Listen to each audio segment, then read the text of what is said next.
ప్రాంతంలో ఉన్నటువంటి 5 మండలాల్లో అదేవిధంగా ఓజిలి, దొరవారి సత్రం, చిట్టమూరు, సత్యవేడు మండలాల్లో మనకి ఎక్కువ వర్షపాతం నమోదవుతుంది. ఇప్పుడే విండ్ కూడా పికప్ అయింది.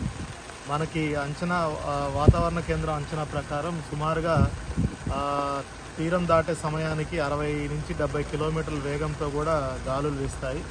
సో ప్రజలందరూ కూడా ఈరోజు రేపు అంతా కూడా ఇళ్ల వద్దనే ఉండాలి. అత్యంత ఎమర్జెన్సీ ఏదైనా ఉంటే తప్పిస్తే ఇంటి వద్దనే ఉండాలి. ఎవరు కూడా పశువుల మేతకి వీటికి కూడా ఎవరు బయటికి రాకూడదు.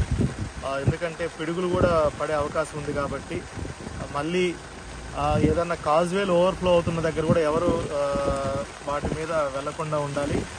గత సంవత్సరం కూడా ఒకరిద్దరు అట్లా వెళ్ళడం వల్ల చనిపోవడం జరిగింది. అదేవిధంగా చెరువులో కొన్ని కట్టలు తెగిపోయే పరిస్థితి ఉంది. అక్కడ కూడా మనం పోలీస్ డిపార్ట్మెంట్, రెవెన్యూ డిపార్ట్మెంట్ వాళ్ళని పహారాకు పెట్టాము.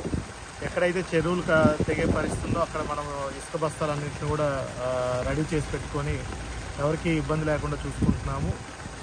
మొత్తం జిల్లా యంత్రాంగం కూడా పూర్తిగా సన్నద్ధమై ఉంది. ఎక్కడ ఇటువంటి అవాంఛనీయ సంఘటనలు జరగకుండా, ప్రాణ నష్టం, ఆస్తి నష్టం జరగకుండా కూడా అన్ని రకమైనటువంటి చర్యలు జిల్లా యంత్రాంగం కూడా చేస్తుంది. ఈరోజు ఫీల్డ్ విజిట్లో కూడా చిట్టమూరు మండలంలో నేను, ఎస్పీ గారు, అదేవిధంగా స్టేట్ నుంచి వచ్చినటువంటి స్పెషల్ ఆఫీసర్ అరుణ్ సార్ అంతా కూడా మనం కలిసి విజిట్ చేస్తున్నాము.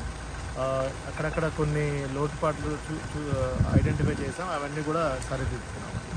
ఎవరు కూడా ఆందోళన చెందవలసిన అవసరమే లేదు. అప్రమత్తంగా ఉండండి. జిల్లా యంత్రాంగం ఇచ్చినటువంటి సమాచారం మేరకు, అప్డేట్స్ మేరకు పాటించండి. సోషల్ మీడియాలో వస్తున్నటువంటి వదంతులను కూడా ఎవరు ఈ టైంలో నమ్మకూడదు. అఫీషియల్ అప్డేట్స్ ఫ్రమ్ స్టేట్ నుంచి కానీ డిస్ట్రిక్ట్ నుంచి మాత్రమే నమ్మాలని కోరుకుంటున్నాం. ఇంటి వద్దనే ఉండండి, బయటికి మాత్రం రావద్దు 2 రోజులు.